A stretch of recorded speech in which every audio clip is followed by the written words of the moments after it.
작년 수능 끝나고 가장 많은 반응이 뭐라고 했지? 의문사. 얘들아, 의문사가 무슨 뜻이야? 지문 자체는 술술 읽히는데 채점했더니만 틀렸다야. 지문은 할만하고 알 것 같고 어렵지 않은데 결국은 가장 중요한 마지막 선지 판단에서 실수하면 점수는 결국 안 나옵니다. 그런 안타까운 일이 있으면 안 되겠지.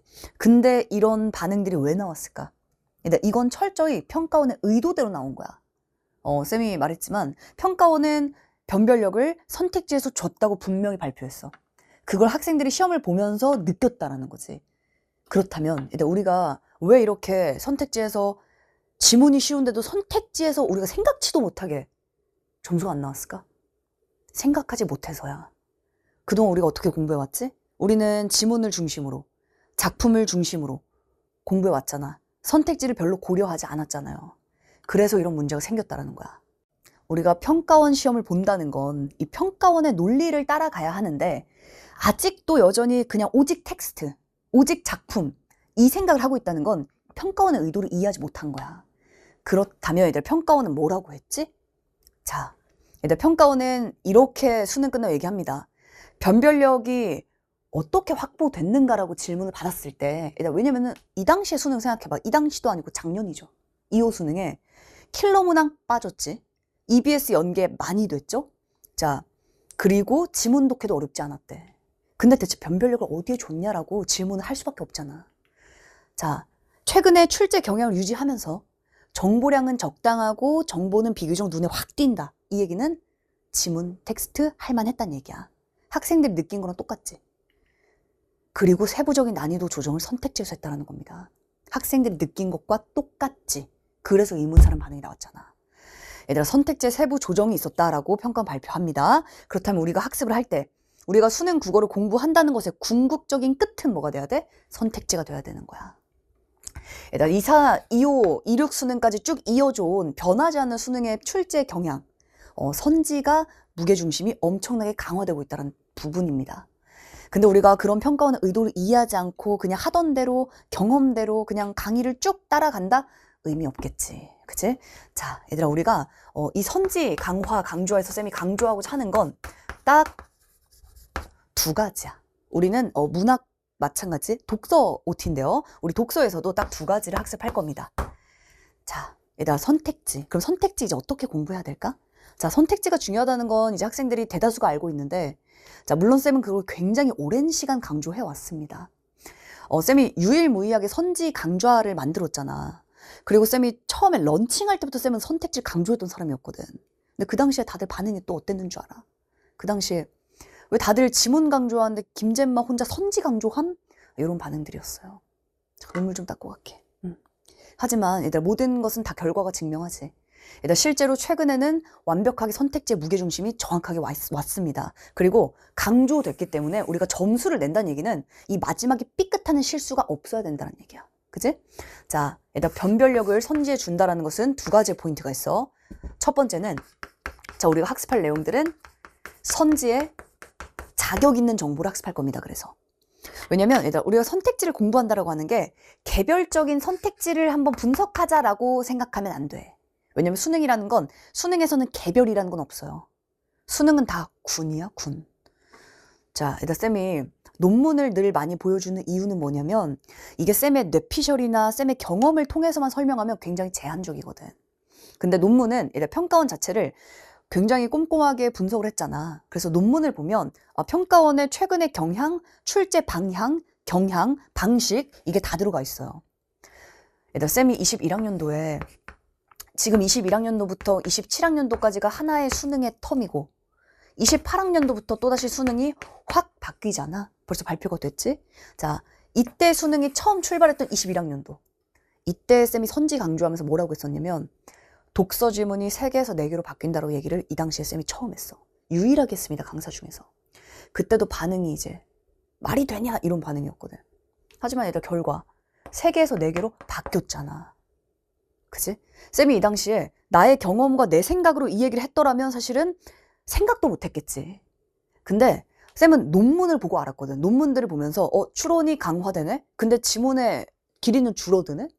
선택지는 강화되네? 아니 그럼 어떻게 문제를 내겠다는 얘기지? 왜냐면 문제가 더 많아지고 지문은 짧아지고 추론도 많아지고 어떡하지? 지문이 하나가 늘어나는 방법밖에 없다고 생각을 했었거든 그 당시에. 그래서 얘기를 했던 겁니다. 얘들아 그만큼 이 분석적인 것들 굉장히 중요하고 이게 쌤이 뇌피셜이 아니라는 거야. 그래서 쌤은 철저하게 이 분석과 이 방향, 경향 그대로 강좌를 진행하니까 믿고 따라오셔도 됩니다. 얘들아 이 논문을 보시면 이제 이러한 키워드들이 들어가 있어. 얘들아 수능은 적용하고 예측하는 시험이다 라고 되어 있습니다. 우리가 오늘 선지니까 선택지에 대한 얘기를 좀 해보면 선택지에 자격 있는 정보라는 게 중요하다 말했고 또 하나는 선택지의 군이라는 표현이야. 그래서 우리는 딱 두 가지를 할 겁니다. 첫 번째 선지의 자격, 두 번째는 선지 군을 학습할 거야. 선지의 자격이라는 건 이것도 쌤이 논문에서 보고 처음 했던 말인데 선지의 자격이란 말 처음 들어봤지?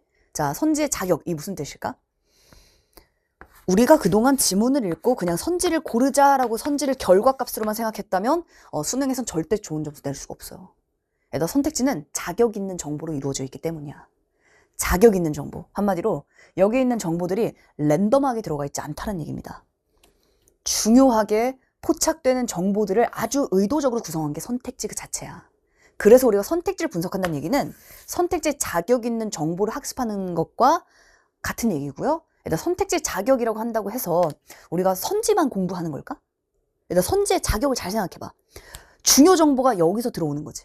그렇다면 우리가 지문 독해할 때부터 뭘 확인할 수 있어? 출제되는 중요 정보들을 확인할 수 있다는 얘기야.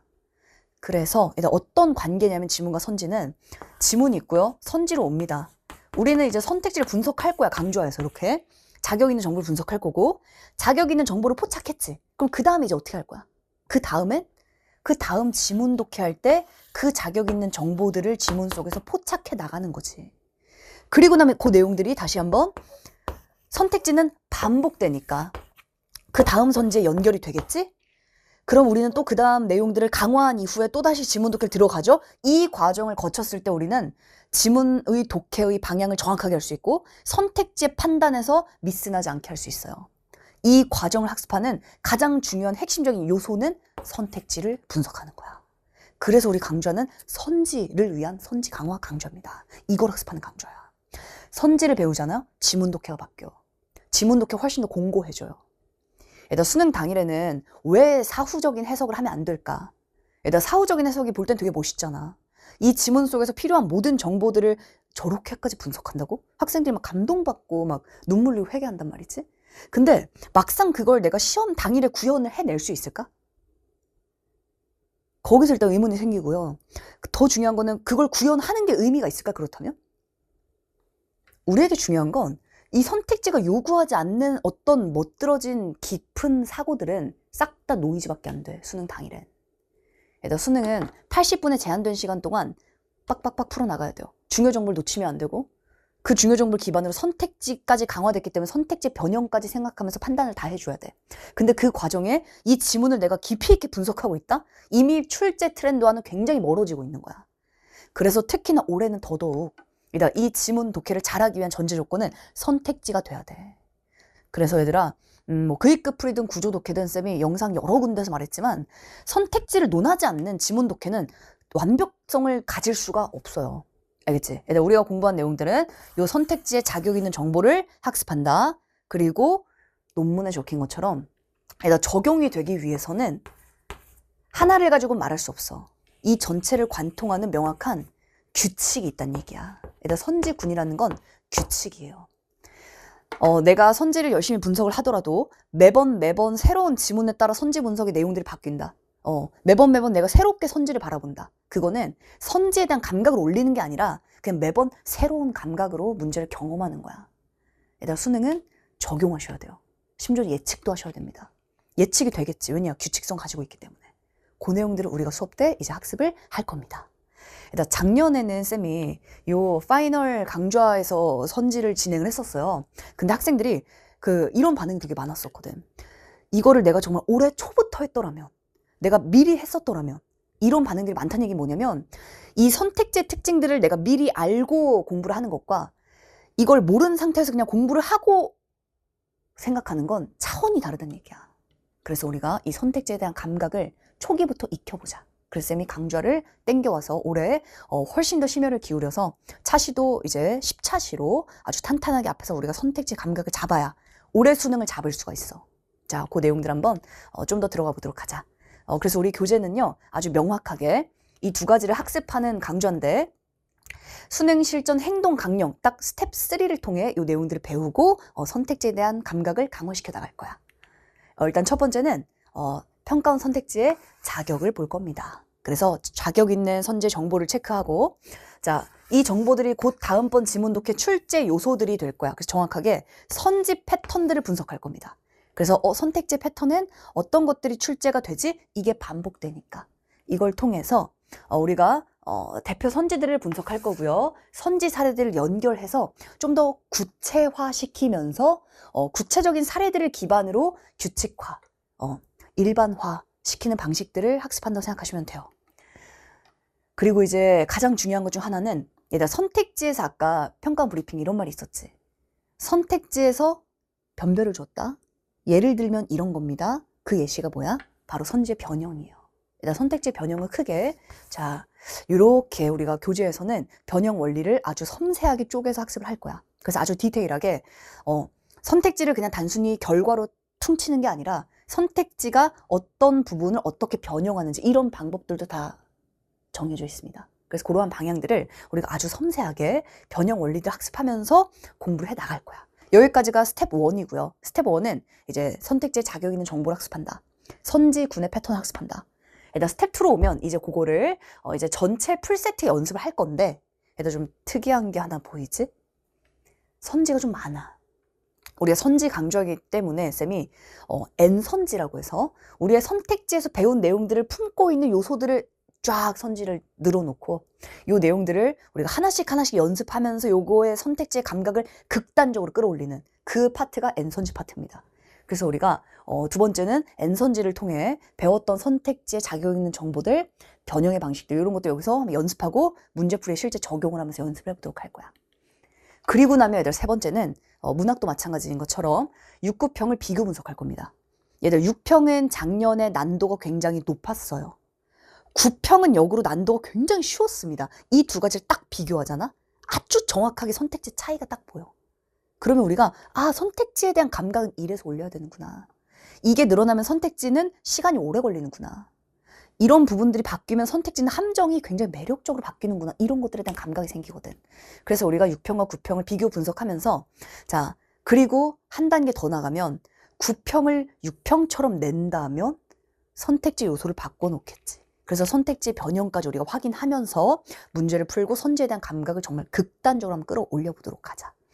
그래서 이렇게 학습을 하고 나면 사실은 작년에는 우리 강좌가 굉장히 파이널이었고 딱 5차시밖에 안 됐었어. 5차시인데도 굉장히 많은 학생들이 최신 수능 경향이 최적화되어 있다는 걸 학생들이 더 많이 알았어. 왜냐면 학생들은 공부하다 보면 알거든. 9월 정도가 지나잖아? 그럼 학생들이 가장 수능적인 강의가 뭔지를 학생들이 더 잘 알아. 뒤로 갈수록. 그 작년 쌤의 파이널 강좌는 그래서 굉장히 인기가 많았던 거였거든요. 최신 수능 경향에 최적화되어 있고 선지 변별력을 정확하게 갖출 수 있는 강의다. 이런 반응들이 작년에 많았었어. 그러한 감각들을 올해는 그래서 초부터 익히자.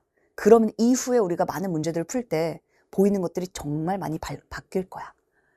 핵심적인 출제 패턴, 유형별 대응 전략, 그랬더니 자신감이 늘어났다고 이런 얘기들이 굉장히 많습니다. 최신의 경향한 말들이 진짜 많았었어. 올해 초부터 했더라면 이런 얘기들이 정말 많았습니다. 그래서 쫙 땡겨왔지. 자, 이제 정확한 기준으로 아주 구체적으로 우리가 학습을 할 거기 때문에 추상적이지 않아요. 알겠지? 아주 명확한 기준을 갖고 적용하는 방식들을 우리가 강조해서 확실하게 한번 다져보도록 할게. 귀납의 연역화라는 표현을 그래서 학생들이 쓰더라고. 그동안에 내가 많은 문제를 경험하면서 문제는 많이 했지만 막상 기준이나 아니면은 평가원의 출제 포인트가 흔들렸던 학생들이 강의를 딱 듣고 정말 명확한 기준, 심지어 예외가 없다라고 학생이 표현하더라고요. 그만큼 우리가 수능에서 다루는 범주들을 우리 강좌에서 아주 명확한 기준들로 정리를 싹 할 거니까 이러한 후기의 반응들 아마 곧 느끼게 될 거야. 그래서 시간 줄이고 애들 점수 올리자. 완벽한 분석, 아주 멋있는 그런 사후적인 것들이라는 건 수능에서는 아무 의미가 없는 거야. 수능은 실전 그 자체야. 실전 당연히 내가 해야 되는 생각들. 그걸 벗어난 순간도 시간 낭비가 돼요. 그래서 우리가 어떠한 방식으로 선택지를 정확하게 잡으면 지문 독해의 방향성도 조금 더 범주화가 구체화되니까 그런 내용들을 우리가 수능 때 다뤄보도록 할게. 자, 그 실제로 쌤의 제자들이 쌤의 강의에 대해서 가장 많이 하는 말들이 뭐였냐면 수능 날에 낼 수 있는 퍼포먼스를 최대로 끌어올리는데 가장 좋다라고 얘기를 해. 이게 무슨 얘기냐면 가장 실전적이라는 얘기야.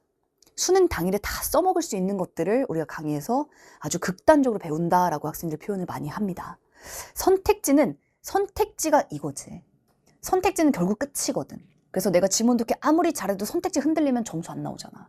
그지? 선택지 끝까지 잡아줘야지만, 선택지 자격을 알아야지만 반드시 성과를 낼 수 있습니다. 그런 부분도 우리가 강의에서 배우도록 하자. 이 선배도 이제 연세대학교 포함 5관왕 했던 선배인데 굉장히 국어를 잘했던 친구인데요. 이 친구도 최대의 장점은 실전성이다. 그래서 우리가 수능을 위해서는 이 실전 감각을 끌어올리는 강좌다. 이렇게 쌤이 말할 수 있을 것 같아. 그래서 쌤이 강의에서 그동안 국어를 공부할 때 막연하다는 얘기를 많이 하잖아. 좀 애매하다, 막연하다. 왜냐면 국어는 피지컬이다. 뭐 이런 말들. 하지만 얘들아, 국어는 정확하게 의도적이야. 아주 의도적이고 아주 계획적입니다. 그 의도와 계획을 파고드는 것부터 점수가 시작되는 거야. 그래서 우리는 강의에서 선지의 패턴, 선지 자격, 선지군의 규칙, 이제 요걸 명확하게 학습해서 우리 수능 당일에 최고의 퍼포먼스를 한번 내보도록 하자. 그러면 쌤과는 강의에서 한번 우리 열심히 달려보도록 하자.